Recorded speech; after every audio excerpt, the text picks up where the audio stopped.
Well, hey guys, Ed over here at FICMRepair. Happy Friday to you. So, this gentleman here says, hey, my 6.0 has a low RPM shutter, but it goes away at temperature. So, like, I'll tell about like 100, 103, 105, 110, 120 degrees. It runs like dog meat, it shutters and whatever, but then that goes away when things warm up. This is stereotypical. Now, assuming, by the way, that your IPR duty cycle is not pegged out at 85%, right? Assuming that your FICM main power is 46 or higher. Assuming that your fuel pressure is above 45 psi. So with those three assumptions behind us, I'm going to tell you that the problem is that your injectors are sticking. So they call it stick shun. It's a made-up word, but aren't all words made up? But basically there's a varnish coating that is forming on the injectors, and it's causing them to stick, and when the goo warms up, all of a sudden the injectors move like they should. So you can do a couple of different things to rule this in. The easiest way to rule this in, oh, and by the way, there's also a possibility that you're running what's called a non-inductive tune on the FICM because, so the latest version of OE software came out in 2008. And so it's been a minute. But that version has inductive heating. So it literally sends a controlled short circuit out to the injectors, and it warms up the coils. And so as a result, your sticking injector, your truck running like dog meat and everything else, is so much better. That symptom is ridiculously better as a result of that. And so it's like, okay, fine. So there's a possibility that you're not running an inductive heat tune. If you wanted to, you can go ahead and kill two birds with one stone, and you can go ahead and you can pick up a FICM tuner from us on loan. You can get like the Atlas 40, which is by far the most popular, and that's an inductive tune. And it'll also, by the way, sidebar, very significant sidebar here to say, it would go ahead and it would make it so that your throttle response was ridiculously better. And if you're like most, you'd also see a fuel economy bump, even though there's people that I don't see any fuel economy bump at all, but holy buckets, my truck runs better off the line. So if you wanted to rule that out of, hey, am I possibly not running an inductive software, that'd be a way to do it. Other than that, if you have a scan tool that can tell you what version of software you're running, I'm running ARZ2AL10, or I'm running ARZ2AL, AL01, or whatever it is, you can Google that and see what the characteristics of that tune are. And after you see those characteristics, then you can say, okay, yeah, I'm good here. No, I've got a problem here, as the case may be. So those are a couple things you can do.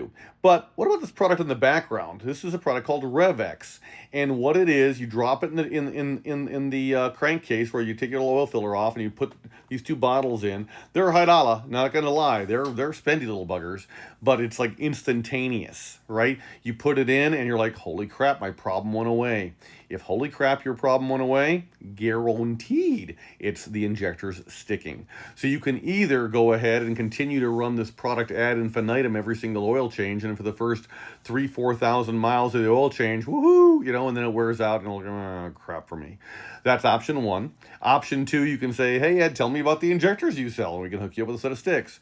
Option three, you can go ahead and say, well, is there a possibility, and anything's possible, but it's just unlikely, that just one injector is causing this, so when it's cold, you can do a cylinder contribution test with ECM compensation disabled. ECM compensation, to be clear, is when the engine control module is going ahead and offsetting the crappy performance of an individual injector by defueling the other ones to be at the level of the lowest common denominator.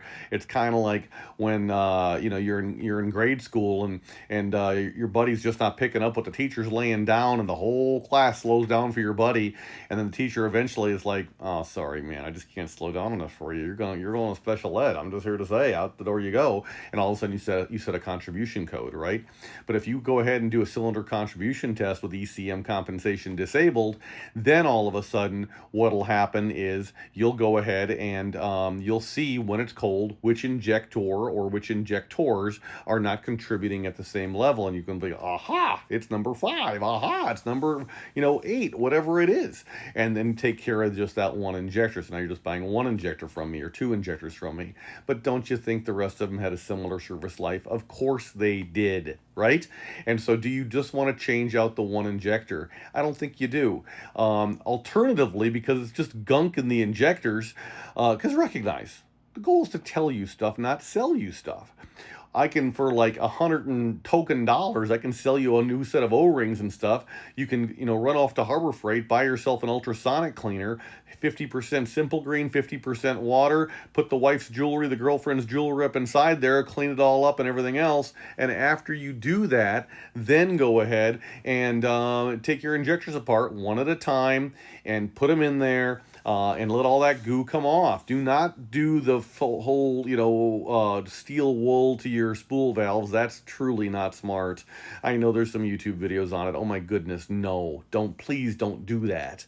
But if you take the, simple green and water and you heat it up inside the ultrasonic cleaner, so you put, get it so it's Tostola, it's a little $80 cleaner at Harbor Freight. That's all we're talking about. It works fantabulously.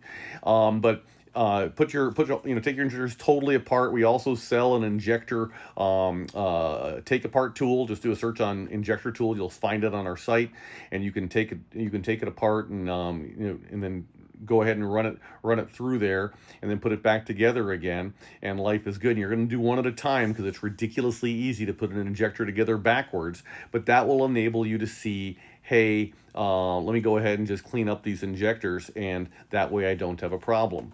So, recap. The problem's almost for sure the injectors are sticking. You want to rule everything else out first by checking your fuel pressure, verify it's above 45 psi. You want to go ahead and you want to verify your IPR duty cycle's not pegged at 85%, when it's missing and carrying on. You want to verify the FICM is at 46 volts or higher. Assuming all that's true, it's an injector. Now, you can verify that. If you don't want to believe me, I'm totally cool. Hop on FICMRepair.com. You can buy RevX. That'll tell you pretty much instantly, yep, this is my problem. By the way, you can also migrate to a lighter weight oil, like a 1030 Schaefer's or something, and that'll tell you, oh yeah, look, I just did an oil change with a lighter weight oil. I was running 1540, now I'm running 1030, and boom, my problem went away. Yup, injectors, they're sticking. So, and now to fix this, you can go ahead and you can say, hey Ed, sell me a set of injectors. Okay. Or you can say, hey Ed, no, I don't got the cash for that, but I do have $80 to spend at Harbor Freight and get the ultrasonic cleaner, and I want to make my wife happy just anyway. So go ahead and do that. So there are so many options, right? But what's your problem? Almost certainly your injectors have gunk on them. There's a varnish coating. Over time, it develops. You've done nothing wrong. It's a side product of a Huey injection system, and you do that. You do what we're talking about here. That'll solve your problem. Okay? I so hope this helps you. If you have additional questions, holler back. We're all in this together. Appreciate you.